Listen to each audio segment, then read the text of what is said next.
Trouver une niche rentable avant de se lancer dans le business, c'est vraiment la base. Parce que si vous ne trouvez pas cette idée, cette bonne idée, vous n'irez nulle part. Et c'est une étape qui est vachement critique parce que si vous la choisissez mal et vous vous trompez, alors vous allez vous entêter dans un mauvais projet qui va vous faire perdre votre temps. Donc le challenge quand on est débutant et qu'on veut se lancer dans l'entrepreneuriat, c'est de trouver une idée de niche qui est déjà rentable, peu concurrentielle, mais également passionnante. Et si vous regardez cette vidéo, c'est sûrement parce que vous vous dites que c'est quelque chose de compliqué, que trouver une idée, c'est vraiment un casse-tête.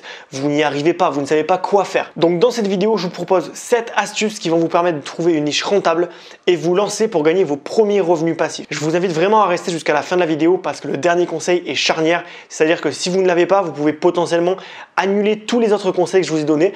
Et c'est une erreur que font énormément de débutants dans l'entrepreneuriat quand ils cherchent une idée. Donc restez bien jusqu'à la fin pour connaître ce conseil. Mais avant de commencer la vidéo, je me présente, je m'appelle Johan, je suis un ancien employé dans le domaine du web marketing et aujourd'hui j'ai dit adieu à mon patron, j'ai tout quitté, je suis sorti du salariat parce que j'en avais marre. Je trouvais pas de sens à 26 ans, j'étais pas content d'aller travailler le matin, ce que je faisais ne me donnait pas, j'étais pas particulièrement heureux de travailler. Bref, je me suis dit, je vais pas pouvoir travailler jusqu'à mes 60 ans, faire un métier que j'aime pas, toute la journée jusqu'à la fin de ma vie. Donc je me suis dit, stop, ça suffit, trouve un moyen de générer des revenus passifs à droite à gauche et c'est là où j'ai découvert justement les revenus passifs, les petits projets rentables, des petits projets minimalistes qu'on travaille en parallèle de son CDI et qui finalement nous rapportent de l'argent, peut-être un jour assez pour quitter son CDI. Donc aujourd'hui, j'aide les jeunes actifs à sortir du salariat, à s'émanciper du métro boulot dodo pour retrouver leurs 3 libertés. La liberté financière, géographique et temporelle qui leur permettra du coup d'avoir assez d'argent pour ne plus travailler pour un patron et donc profiter de la vie, profiter de leur passion, profiter de leurs proches, bref, profiter du temps qu'ils ont sur cette terre, le temps libre dont ils disposent. Si ça vous intéresse, n'hésitez pas à vous abonner à la chaîne, je fais régulièrement des vidéos sur ce thème-là et n'hésitez pas également à télécharger gratuitement le guide offert des 24 moyens de générer des revenus passifs. C'est totalement gratuit. Vous allez avoir toutes les méthodes qu'il existe pour générer de l'argent sur Internet de manière passive, c'est-à-dire automatique ou semi-passive. Voilà, c'est parti. Donc le premier conseil, ça va être d'arrêter de chercher la réponse sur Google. Je sais que le premier réflexe quand on cherche une idée de business, c'est de taper meilleure idée business 2021.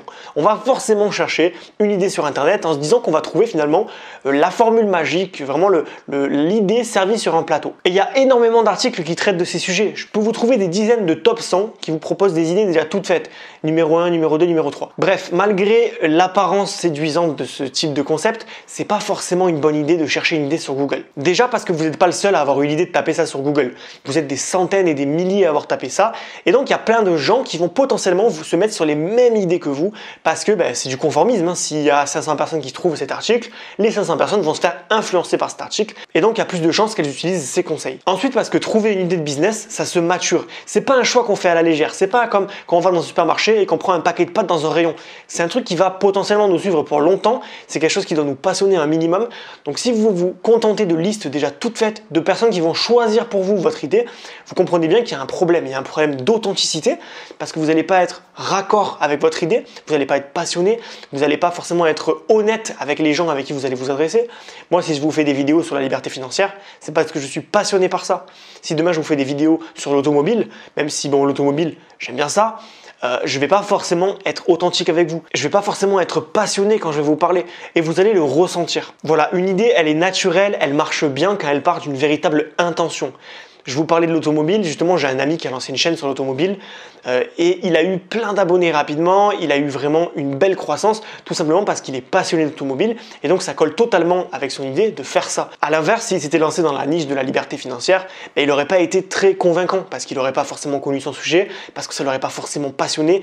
Donc il faut comprendre que chacun a des sujets de prédilection et il faut choisir en fonction de ce qu'on veut et pas de ce que quelqu'un nous conseille. Voilà, creusez-vous la tête, ne tombez pas dans le piège de l'idée qui est pré-mâchée et vraiment trouver quelque chose qui vous correspond à vous. Le deuxième conseil que j'ai à vous donner, c'est d'oublier la niche, donc oublier de trouver une niche simple, mais de vous concentrer sur une sous-niche, donc aller encore plus en profondeur. Donc on entend souvent qu'il faut trouver une niche. Une niche, c'est une spécialisation, se spécialiser dans un sujet en particulier. Alors évidemment, c'est très vrai, je vous dirai jamais l'inverse, parce qu'aujourd'hui, il y a un tel niveau de concurrence qu'on est obligé de se nicher pour faire sensation, sortir un petit peu des sentiers battus. Le problème, c'est qu'en 2021, c'est plus comme en 2010. Il y a beaucoup plus de concurrence. Et de fait, vous le comprenez bien, se nicher, c'est insuffisant. Il y a déjà tout le monde qui s'est déjà niché. Donc il va falloir aller un cran en dessous et se sous-nicher. Donc je vous donne un exemple très concret. Admettons que vous vouliez lancer une boutique de literie. Donc la literie, ça peut comprendre les matelas, les coussins, les couettes, les thés, etc.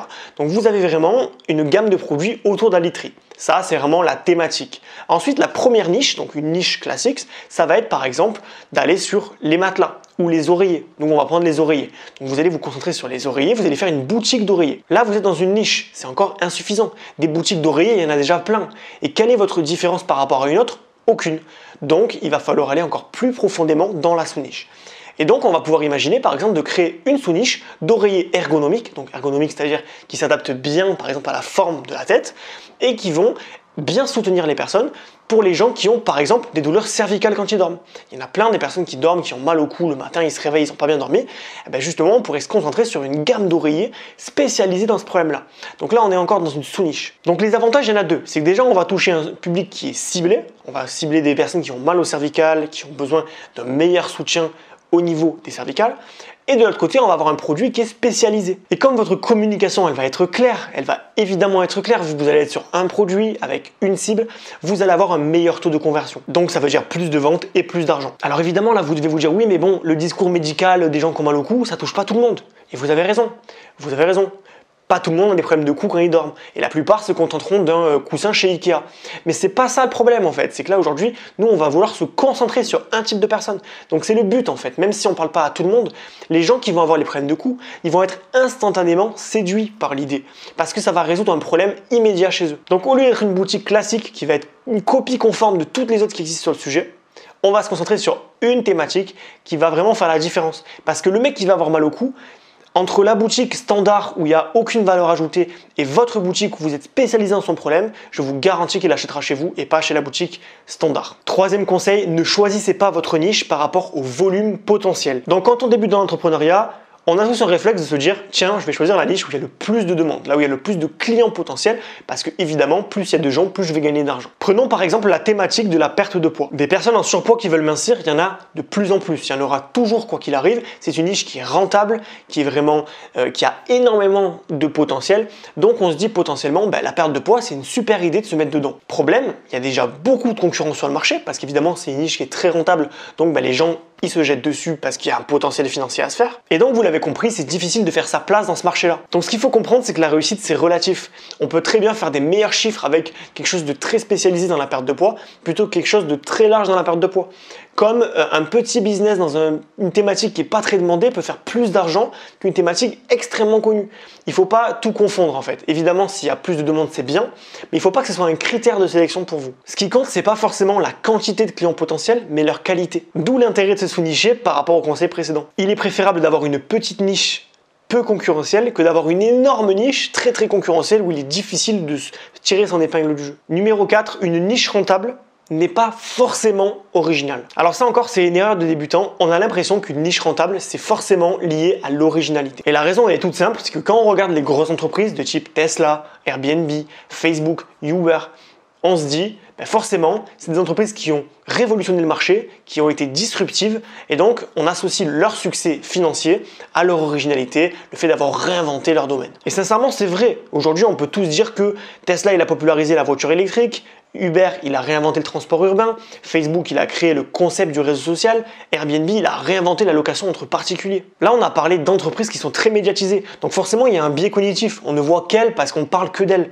Mais les médias ne parlent pas des entreprises classiques qui font des chiffres d'affaires énormes, alors qu'ils sont sur des marchés extrêmement normaux et qui n'ont rien d'original. Par exemple, j'ai travaillé pendant 2 ans dans une société qui faisait du convoyage nettoyage automobile. C'est-à-dire que les clients, c'était Sixt, Europcar et compagnie, donc des entreprises qui louent des véhicules à des particuliers.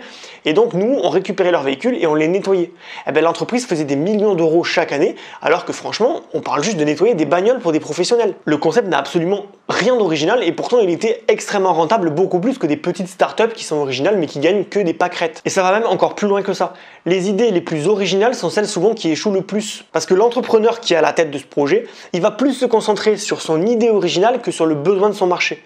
Et même des fois, il y a des clients qui vont pas être prêts pour recevoir une innovation. Si vous sortiez l'iPhone 3 ans plus tôt dans la timeline de l'humanité, peut-être qu'il n'aurait pas marché parce que c'était trop tôt pour le marché. Donc il y a des gens qui ont des idées de génie, mais des fois trop tôt, ou qui qui les ont mal imaginées ou qui n'ont pas assez bien cadré le sujet. Et donc ils échouent à cause de leur idée. Je vous donne un exemple. J'ai sorti en 2015 un site qui s'appelait Vicom. Donc Vicom, c'était une plateforme en fait où l'idée c'était de faire des soirées avec des inconnus en appartement. J'étais parti du principe que la plupart des gens préféraient les soirées en appart pour faire des fêtes.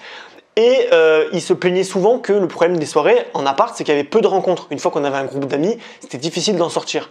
Donc pour faire des rencontres en appart, j'avais créé ce concept-là.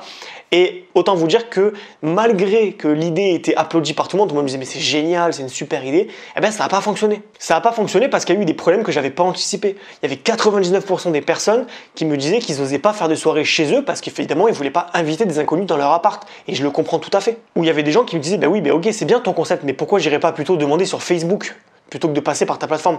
Et ils avaient encore une fois raison. Donc d'expérience, de mon expérience d'entrepreneur, je peux vous dire une chose, c'est que les idées les plus simples sont celles qui réussissent souvent le mieux. Cette idée-là que je vous propose actuellement, le concept d'être liberté, c'est une idée qui est simple. Elle est simple. C'est des personnes qui sont malheureuses dans le salariat, je les aide à atteindre la liberté financière. C'est simple, il n'y a rien d'original. Forcément, c'est un petit peu original par rapport à la société, mais tout le monde a déjà entendu parler de revenus passifs, tout le monde a déjà entendu parler d'entrepreneuriat, de liberté financière, donc il n'y a rien de nouveau, j'essaie pas d'inventer quelque chose. Donc notez que réinventer la roue, c'est pas toujours une bonne idée, c'est même souvent l'inverse. Je vous invite à viser un besoin clair, sans tenter d'innovation trop ambitieuse pour votre marché. 5e conseil, concentrez-vous sur vos passions. Alors sur internet, il y a un débat qui fait rage. Il y a une partie des personnes qui disent que c'est important d'être passionné par son projet avant de se lancer. Parce que voilà, il faut avoir la passion, il faut être motivé, il faut travailler longtemps, etc. Et il y a un autre type de personne qui dit ben non, l'argent n'a pas d'odeur, le business non plus. Je fais un business qui me rapporte de l'argent. Tant qu'il y a de l'argent quelque part. Je m'en fous de savoir ce que je fais tant que je le fais. Et j'ai longtemps été un petit peu le cul entre deux chaises à me dire, je sais pas, la passion c'est vrai que c'est important, mais en même temps, des fois, on peut avoir des passions qui sont pas compatibles, donc je sais pas. Moi, je vous dis, je fais finalement, avec le recul, je fais partie de la première partie des gens. Je pense que la passion c'est important dans un business. Moi, je fais partie de ces gens qui ne peuvent pas être motivés s'ils n'aiment pas ce qu'ils font. Ça dépend des personnalités, évidemment. Mais du coup, j'ai compris que moi, j'avais besoin d'être passionné par mon concept pour travailler dessus. De manière long-termiste, je veux dire. Donc forcément, moi, je fais partie des gens qui pensent que la passion, c'est important. Peut-être que vous, c'est pas le cas, mais je vous conseille vraiment, si vous avez une passion qui est compatible avec le business, si vous arrivez à trouver un moyen de monétiser votre passion, de vous baser sur votre passion. Évidemment, si vous n'en avez pas, on trouvera des solutions ensemble si vous voulez. Mais voilà, en tout cas, je vous conseille vraiment de vous concentrer sur ça pour commencer. En tout cas, voilà, dans la mesure du possible, visez une passion. Et si je pense que la passion c'est important, c'est parce que déjà votre discours, il va être beaucoup plus passionné quand vous allez parler. Vos potentiels clients, ils vont ressentir la passion et ça va augmenter la confiance que vous allez dégager à votre communauté. Si vous vous attaquez à un marché que vous connaissez pas ou qui ne vous intéresse pas, je vous le garantis, ça va puer l'amateurisme ou le désintérêt. Vous n'allez pas être pertinent dans ce que vous allez dire, vous n'allez pas convaincre les gens et ça va tout de suite se ressentir. Par exemple, je suis un jeune homme de 26 ans, je ne me vois pas vraiment vendre des patchs anti-rides à des femmes de 50 ans parce que les rides, j'y connais rien, j'en ai pas encore, a priori.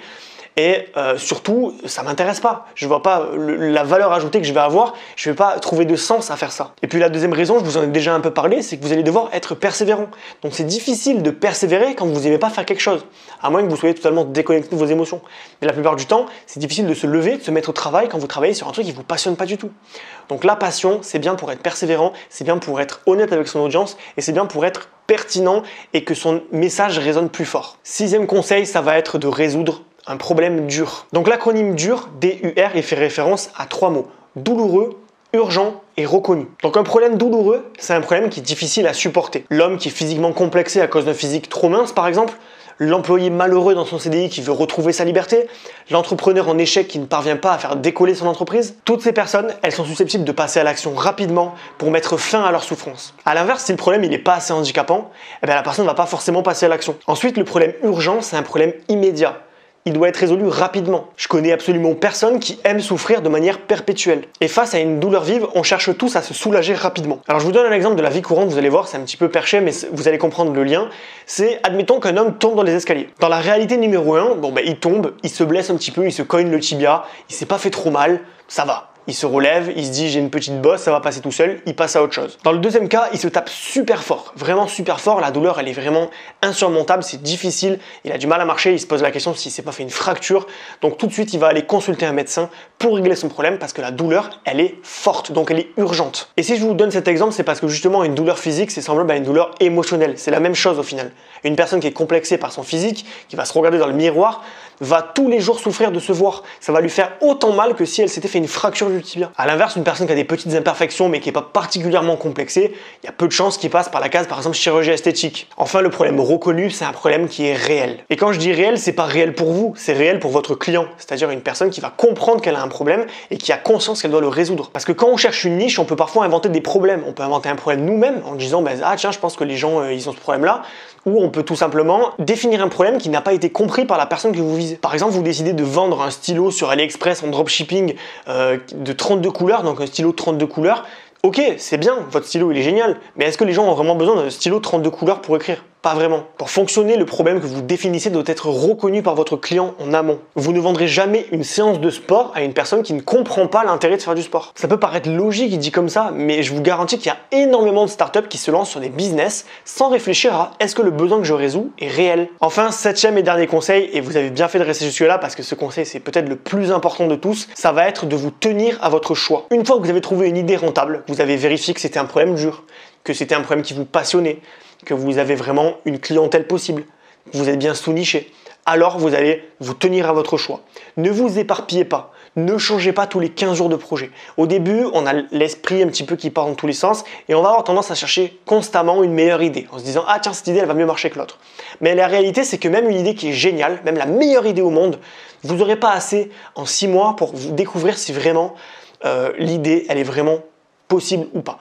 Une super idée prend aussi du temps à se lancer, donc il va falloir être persévérant pour découvrir si votre idée est bonne ou pas. Donc vous avez besoin au minimum de plusieurs semaines, voire plusieurs mois, pour tester votre niche en profondeur. Le conseil que je peux vous donner, c'est de vous fixer un objectif chiffré, ainsi qu'une échéance de 90 jours pour tester votre niche. À l'issue de ce test, vous pourrez savoir si numéro 1, l'idée a cartonné, c'est génial, vous continuez sur votre lancée.